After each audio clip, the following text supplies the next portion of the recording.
하나님께서 우리에게 주신 말씀은 구약성경 창세기 31장에 있는 말씀입니다. 창세기 31장 43절로 55절에 있는 말씀입니다. 제가 하는 성경은 구약성경 47페이지에 있는 말씀입니다. 창세기 31장 43절로 55절에 있는 말씀입니다. 라반이 야곱에게 대답하여 이르되 딸들은 내 딸이요 자식들은 내 자식이요 양떼는 다 내 양떼요 네가 보는 것은 다 내 것이라. 내가 오늘 내 딸들과 그들이 낳은 자식들에게 무엇을 하겠느냐. 이제 오라. 나와 내가 언약을 맺고 그것으로 너와 나 사이에 증거를 삼을 것이니라. 이에 야곱이 돌을 가져다가 기둥으로 세우고 또 그 형제들에게 돌을 모으라 하니 그들이 돌을 가져다가 무더기를 이루며 우리가 거기 무더기 곁에서 먹고 라반은 그것을 여갈사두아다라 불렀고 야곱은 그것을 갈르엣이라 불렀으니 라반의 말에 오늘 이 무더기가 너와 나 사이에 증거가 된다 하였으므로 그 이름을 갈르엣이라 불렀으며 또 미스바라 하였으니 이는 그의 말에 우리가 서로 떠나 있을 때에 여호와께서 나와 너 사이를 살피시옵소서 함이라. 만일 내가 내 말을 박대하거나 내 딸들 외에 다른 아내를 맞이하면 우리와 함께 할 사람은 없어도 보라 하나님이 나와 너 사이에 증인이 되시느니라 함이었더라. 라반이 또 야곱에게 이르되 내가 나와 너 사이에 둔 이 무더기를 보라. 또 이 기둥을 보라. 이 무더기가 증거가 되고 이 기둥이 증거가 되나니 내가 이 무더기를 넘어 내게로 가서 해하지 않을 것이요 내가 이 무더기 기둥을 넘어 내게로 와서 해하지 아니할 것이라. 아브라함의 하나님 나홀의 하나님 그들의 조상의 하나님은 우리 사이에 판단하옵소서 하며 야곱이 그의 아버지 이삭이 경유하는 일을 가리켜 맹세하고 야곱이 또 산에서 제사를 드리고 형제들을 불러 떡을 먹이니 그들이 떡을 먹고 산에서 밤을 지내고 라반이 아침에 일찍 일어나 손자들과 딸들에게 입맞추며 그들에게 축복하고 떠나 고향으로 돌아갔더라. 아멘. 최윤덕 씨라는 분이 가족처럼 지내던 친구와 사소한 의견 차이로 운동을 하며 서로 상처를 주고받다가 그만 그 관계가 깨지고 멀어졌습니다. 그런데 그 후에 어느 날 밤 성령께서 그 사실을 되돌아보며 나에게 하셨습니다. 그래서 그날 밤 친구를 찾아가서 먼저 용서를 빌고 화해하고 친구와 함께 노래를 하나 만들었습니다. 내가 먼저 손 내밀지 못하고 내가 먼저 용서하지 못하고 내가 먼저 힘주지 못하고 이렇게 머뭇거리고 있네. 그가 먼저 손 내밀기 원했고 그가 먼저 용서하기를 원했고 그가 먼저 웃음 주기를 원했네. 나는 어찌 된 사람인가. 오 간교한 나의 입술이여 오 더러운 나의 마음이여 왜 나의 입술은 사랑을 말하면서 왜 나의 마음은 화해를 말하면서 왜 내가 먼저 져줄 수는 없는가. 왜 내가 먼저 손해볼 수는 없는가. 오늘 나는 주님 앞에서 몸둘 바를 모르고 이렇게 흐느끼고 서 있네. 어찌할 수 없는 이 말을 주님께 맡긴 채로 내가 먼저 섬겨주지 못하고 내가 먼저 이해하지 못하고 내가 먼저 높여주지 못하고 이렇게 고집 부리고 있네. 그가 먼저 섬겨주길 원했고 그가 먼저 이해해주길 원했고 그가 먼저 높여주길 원했네. 나는 어찌 된 사람인가. 오 추악한 나의 욕심이여 오 서글픈 나의 자존심이여 왜 나의 입술은 사랑을 말하면서 왜 나의 마음은 화해를 말하면서 왜 나의 입술은 사랑을 말하면서 왜 나의 마음은 화해를 말하면서 왜 내가 먼저 져줄 수는 없는가. 왜 내가 먼저 손해볼 수는 없는가. 오늘 나는 주님 앞에서 몸둘 바를 모르고 이렇게 흐느끼고 서 있네. 어찌할 수 없는 이 마음을 주님께 맡긴 채로. 여러분 한 집에서 한 솥밥을 먹고 살면서도 원수처럼 남처럼 지내는 사람들이 있습니다. 겉으로는 친한 척하지만 아무렇지도 않은 척하지만 속에는 불편한 진실이 숨어있는 그런 관계가 있습니다. 사람들 가운데는 화해를 하고 싶어 하면서도 먼저 말하지를 못해서 화해하지를 못해서 불편한 진실을 가슴에 묻은 채 지내는 관계가 있습니다. 라반이라고 하는 사람과 야곱이라고 하는 사람 서로 장인과 사위 관계인데도 지나간 20년 동안이나 서로 쏟고 서로 속이는 불편한 진실 관계에 있었습니다. 두 사람은 겉으로는 친한 척하지만 속으로는 서로 미워하면서 서로 쏟고 속이면서 살아왔습니다. 이런 사람들은 대개 문제의 핵심이 항상 상대방에게만 있다고 생각을 합니다. 그리고 자기 혼자만 상처를 받았다고 생각합니다. 야곱은 이러한 불편한 진실, 이 불편한 진실 관계를 청산하려고 라반 모르게 야간에 도주했습니다. 이제 라반은 야곱을 공격하려고 했지만 야곱을 사랑하시는 하나님께서 라반의 꿈속에 나타나셔서 선악간에 말하지 말아라. 즉 서로 잘잘못을 따지지 말고 그저 용서해 주라고 명령하신 겁니다. 그래서 야곱이 미웠지만 라반은 이런 하나님의 개입에 야곱을 용서하고 야곱과 화해하기로 결정을 합니다. 그리고 감정을 가라앉히고 나니 자기의 상황이 서서히 보이기 시작합니다. 하나님이 그의 눈을 열어주시니 야곱은 적대시해야 될 상대가 아니라 야곱은 내 사위이며 내 가족이라고 하는 사실이 라반의 눈에 들어왔습니다. 야곱에게 속한 것, 즉 야곱의 아내는 바로 라반, 내 딸이며 야곱의 자식들은 바로 내 손자들이고 야곱의 양떼들은 모두가 다 내가 약속한 대로 품삯으로 주었던 것이었습니다. 하나님께서 눈을 열어주시니 이 가족 개념이 보이기 시작한 것입니다. 그래서 라반은 야곱을 세워서 이제 불가침 조약을 체결하자고 제언을 합니다. 언약을 세웁니다. 야곱도 갈등을 이 시점에서 멈추고 싶었던 터인지라 그 제안을 받아들여 언약을 세웁니다.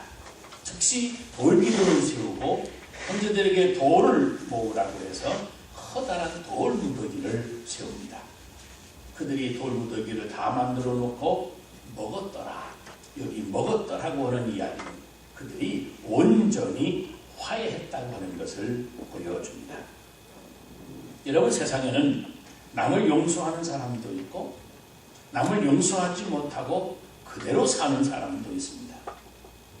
친구나 동료, 가족과 다투고 마음에 상처를 입을 때 용서를 해버리면 내 마음의 평강과 안정을 되찾게 되지만 그들을 용서하지 못하면 그 불편한 진실을 가슴에 숨기고 괴로워하거나 복수를 위해서 고민하기도 하고 한평생 다시 안 볼 원수처럼 치부하고 그렇게 지나기도 합니다.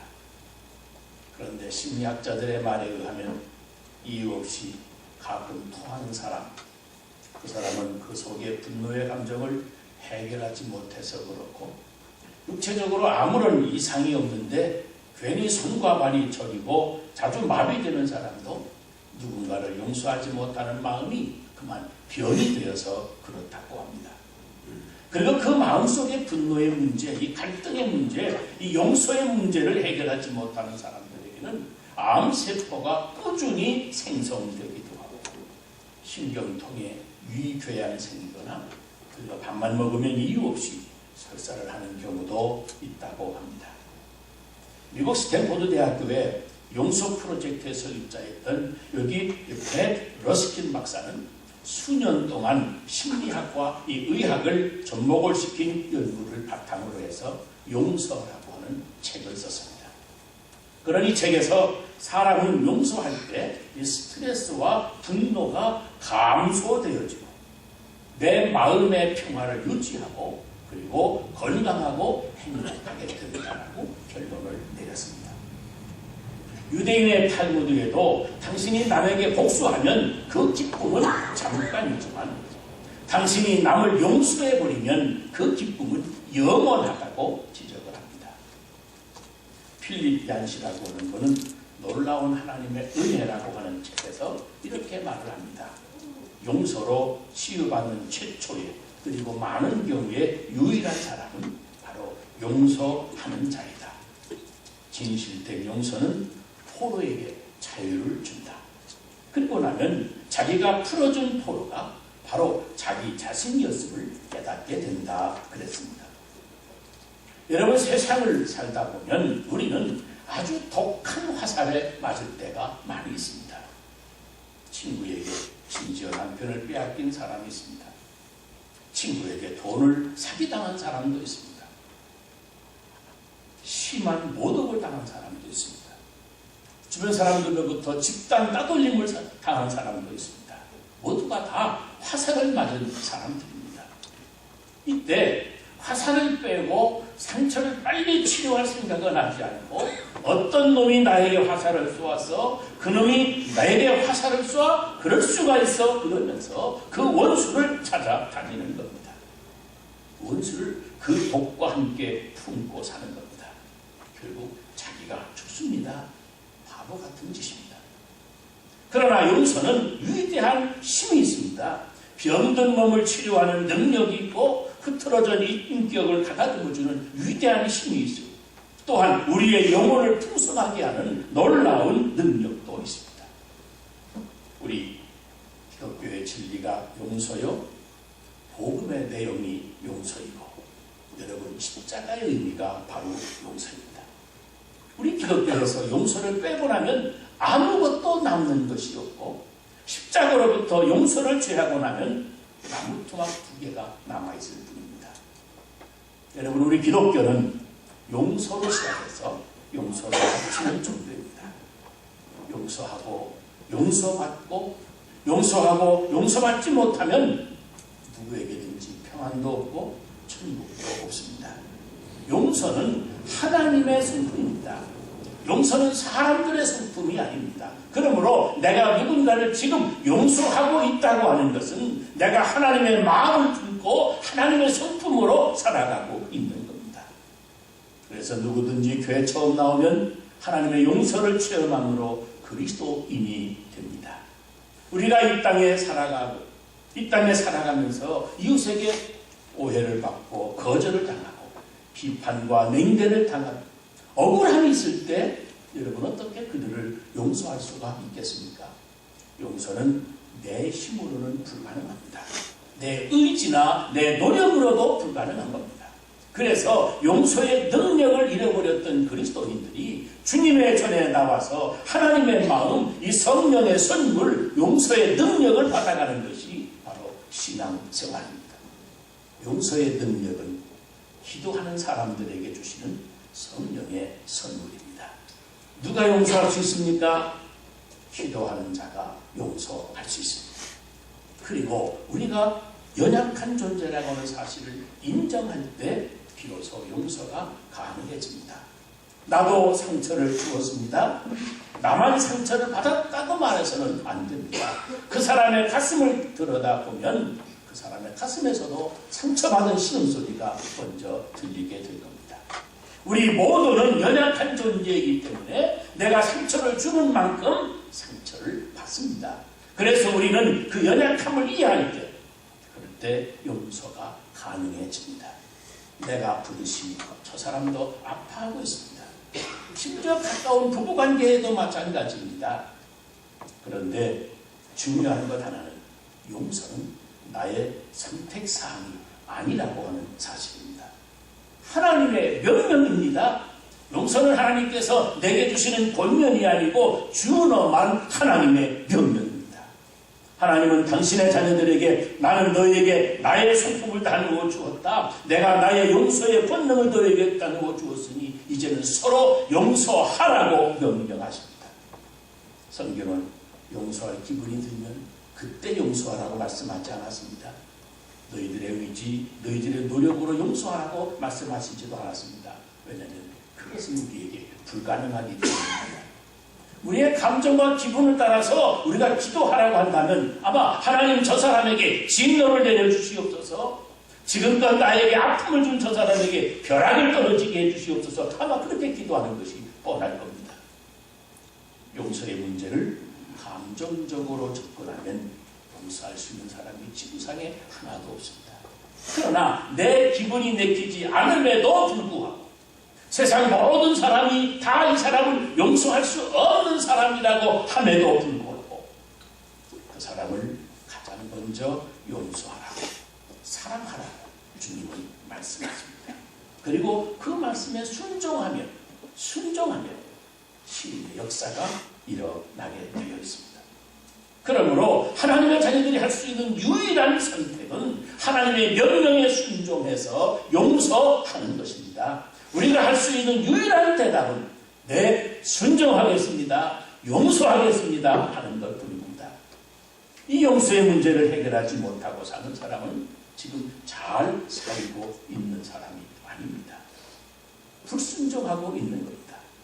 누군가로부터 깨끗하게 용서받고 누군가를 깨끗하게 용서하고 주님 앞에 그리고 서지 못하는 사람은 삶을 죽고 있는 겁니다. 미국의 USA 투데이지에 용서를 잘하는 사람이 건강하다라고 하는 기사가 나왔었습니다. 대개 잔병이 많은 사람, 누군가를 용서하지 않고 있는 경우가 많다는 겁니다.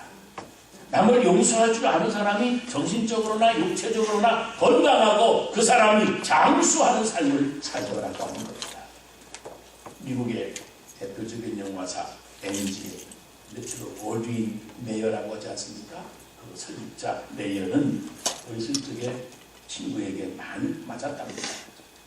친구에게 매를 맞을 때마다 메이어는 집으로 따라와서 엄마에게 화를 내면서 그 친구 욕을 많이 해댔습니다.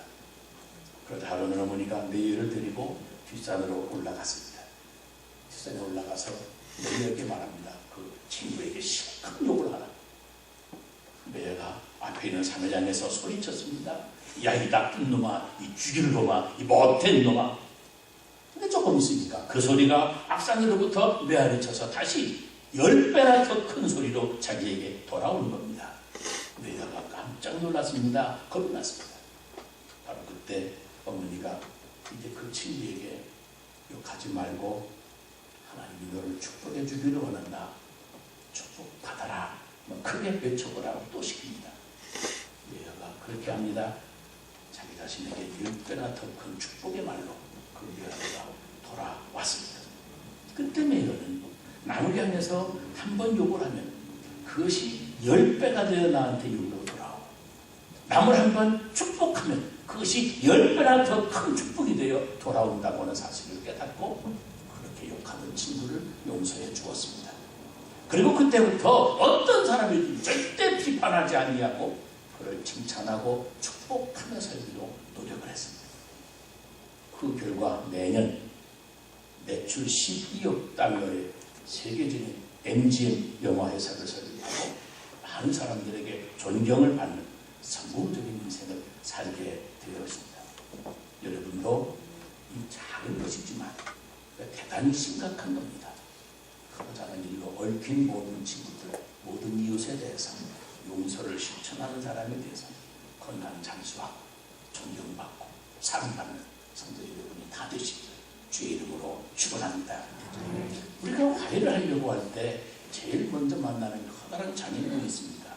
그것이 뭐냐면 바로 자존심이라고 하는 겁니다. 그래서 대부분의 사람은 이렇게 말을 하지 않습니까? 네가 나한테 먼저 사과하겠다고 하면 그때 나도 화해하겠다.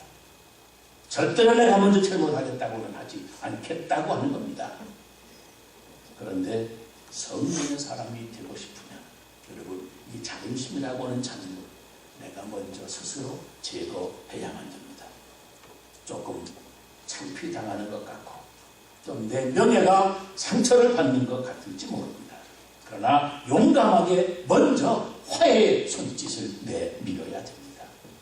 화해하는 데 있어서 두 번째 장애물은 나는 절대 손해를 보지 않겠다고 하는 내 자존심적인 욕심입니다. 사람들은 협상은 하겠다고 합니다. 그런데 손해는 보지 않겠다고 다짐을 합니다. 그러나 손해보지 않으려고 하기 때문에 협상 자체가 이루어지지 않는 것입니다. 그러나 손해를 보면 오히려 내가 더 큰 이익을 보게 됩니다. 주는 자가 복이 있다고 하는 성경의 진리가 사실인 줄 알면서도 우리는 그대로 행하지를 못합니다. 그래서 끝까지 손해보지 않으려고 고집을 부리는 겁니다. 내 명예에, 내 자존심에, 내 욕심에 조금만 손해보면 더 큰 것을 하나님이 허락해 주시는 겁니다. 진정 하나님의 사람이라면 내 감정과 자존심에 좀 손해를 보아야 됩니다.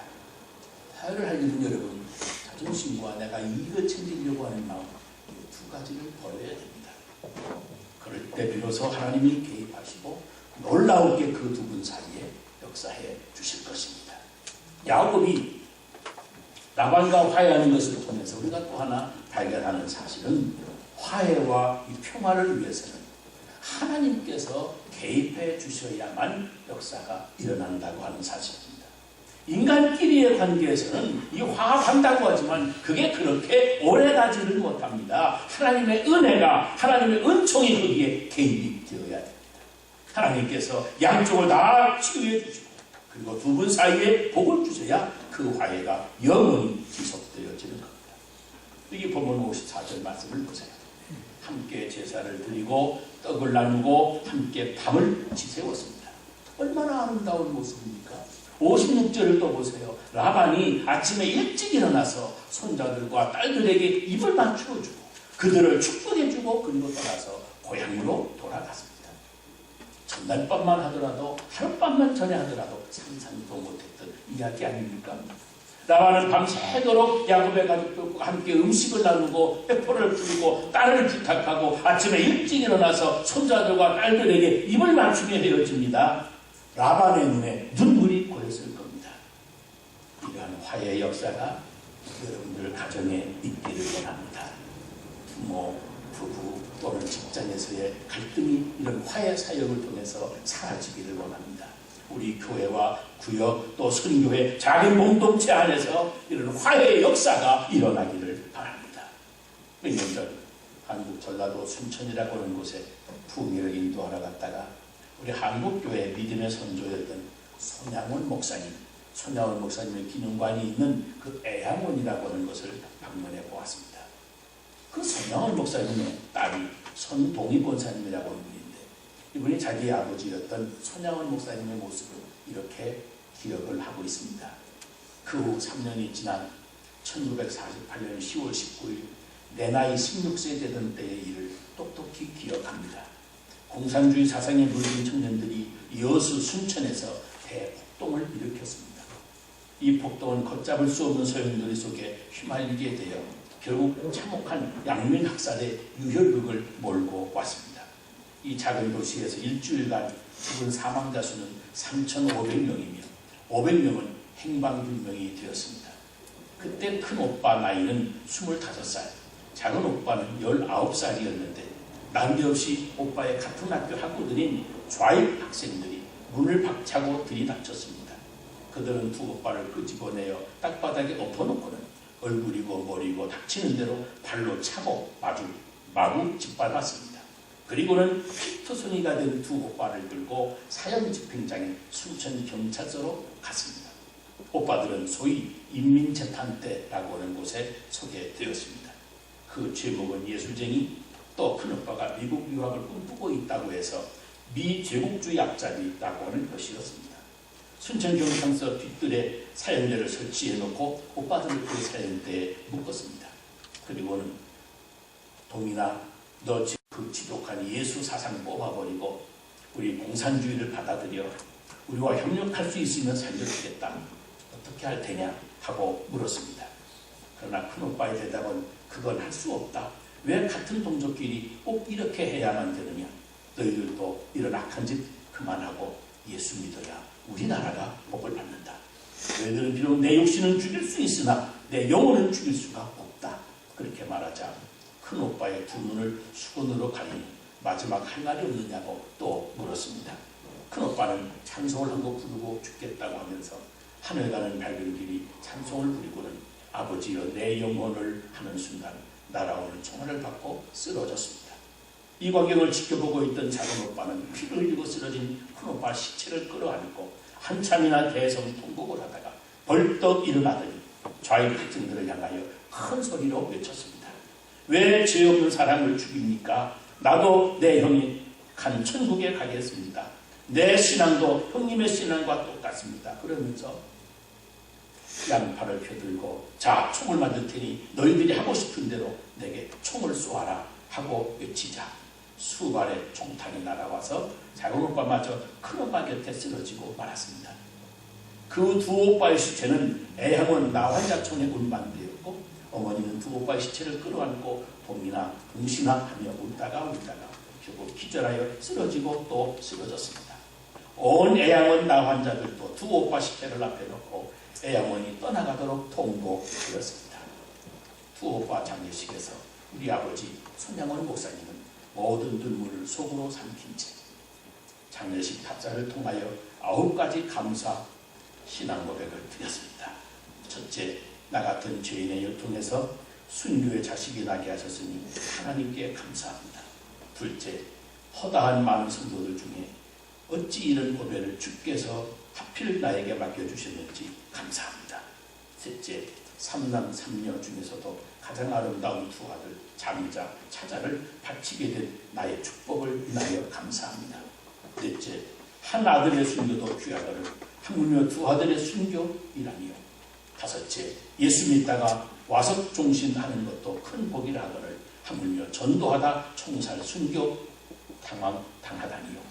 여섯째, 미국 가려고 준비하는 내 아들 미국보다 더 좋은 천국 갔으니 내 마음 안심이 되어 감사합니다. 일곱째, 나의 사랑하는 두 아들을 총살한 원수를 회개시켜 내 아들 삼고자 하는 사랑하는 마음을 주시오니 감사합니다. 여덟째, 내 두 아들의 순교의 열매로 말미암아 무수한 천국의 아들들이 생길 것이 믿어지니 감사합니다. 아홉째, 이 같은 역경 속에서 이상 8가지 진리와 하나님에 대한 사랑을 찾는 기쁜 마음, 여유 있는 믿음 주신 우리 주 예수 그리스도께 감사합니다. 아버지는 이렇게 감사의 마음을 말로만 표현하는 것으로 끝난 것이 아니라 그 다음 주일에 감사헌금을 1만 원이나 드렸습니다. 당시 목사님 생활비는 겨우 80원 정도였습니다. 그리고 그렇게 고백했습니다. 나에게 분에 넘치는 과분한 큰 복을 내려주신 하나님께 모든 영광을 돌립니다. 이 일들이 옛날 내 아버지, 어머니 새벽마다 부르짖던 수십 년간의 눈물로 이루어진 기도의 결정이요. 나의 사랑하는 나 환자 형제자매들이 23년간 나와 내 가족을 위하여 기도해준 그 성의의 열매로 믿어 의심치 않으며 여러분 모두에게도 감사를 드립니다. 두 오빠의 장례식이 마치고 일주일이 지났습니다. 여기저기에서 오빠들을 죽이는 사람을 잡았다는 소문이 들려왔고 그 범인은 마침내 오빠와 같은 학교 3학년 학생으로 밝혀졌습니다. 이 소식을 들었을 때 나는 두 오빠를 죽인 그 원수를 내 손으로 죽이려고 이를 갈고 있었습니다. 그런데 아버지의 생각은 내 생각과는 판이하게 달랐습니다. 성경에 원수를 사랑하고 하신 말씀을 실제로 따르려고 하신 겁니다. 설마 했는데 결국 아버지는 두 오빠를 죽인 원수를 아들로 삼으려고 합니다. 난 아버지 뜻에 크게 반발하고 펄쩍 뛰면서 울면서 말했습니다. 아버지, 이렇게까지 하지 아니하면 예수를 못 믿습니까? 하늘나라에 이런 일이 있을 수가 없습니다. 왜 아버지는 항상 별나게 예수를 믿습니까? 그러나 아버지는 저를 설득하며 말했습니다. 동이야, 날 쳐다보아라. 내 어차피 하나님의 첫 번째 계명과 두 번째 계명을 지키기 위해서 감옥에서 고생했고 너희들까지 고생시켰는데 그 학생을 안 잡았으면 모르지만 일단 그 학생을 잡았다는 말을 듣고서는 이대로 모른 척 할 수가 없구나. 10계명의 첫 번째 계명과 두 번째 계명이 하나님의 명령이라면 원수를 사랑하라는 그 말도 똑같은 하나님의 명령인데 내가 어째서 저 명령은 순종하고 이 명령은 순종하지 않을 수가 있느냐. 원수를 사랑하는 명령을 내가 만일 안 지킬 것 같으면 과거 5년간 감옥살이도 헛살았고 너희들 5년간 고생시킨 것도 헛고생시킨 것이 되고 만다. 그러니 내가 여기까지 와서 넘어질 수는 없지 않느냐. 아버지는 최고 악성분자로 분류돼서 사형 선고를 기다렸던 그 학생을 극적으로 구하여 내고 말았습니다. 그리고 그를 기어이 내 오빠가 되게 했습니다. 이게 그 딸의 뒷글입니다. 여러분 용서하시기 바랍니다. 아니 먼저 용서를 구하시기 바랍니다. 함께 식사를 나누며 화해의 자리를 마련하시기 바랍니다. 내 작은 자존심을 버리고 손해보기로 결심하시기 바랍니다. 그리고 화해를 신청하시기 바랍니다. 나에게 먼저 찾아오기를 기다리지 말고 여러분이 먼저 찾아가시기를 바랍니다. 전화 오기를 기다리지 말고 여러분이 먼저 전화하시기 바랍니다. 그리고 나서 하나님의 은혜와 은총을 기다리시기 바랍니다. 틀림없이 하나님의 평강이 여러분 안에 가득하게 될 것입니다. 예수 그리스도는 하나님과 우리 사이에 화해를 위해서 이 땅에 오셨습니다. 손해를 보는 쪽을 선택하시고 십자가까지 주님이 지셨습니다. 내가 손해를 보지 아니하고는 화해가 결코 이루어지지 않습니다. 화해는 내가 용서를 실천하기 위해서 희생을 짊어질 때 비로소 이루어집니다. 이것이 십자가의 비밀입니다. 오늘 이 아침 이런 십자가의 비밀을 여러분의 생활 현장에서도 실천할 수 있도록 우리 성령님의 놀라운 은혜와 역사가 여러분에게 함께 하시기를 주의 이름으로 축원합니다. 기도하겠습니다.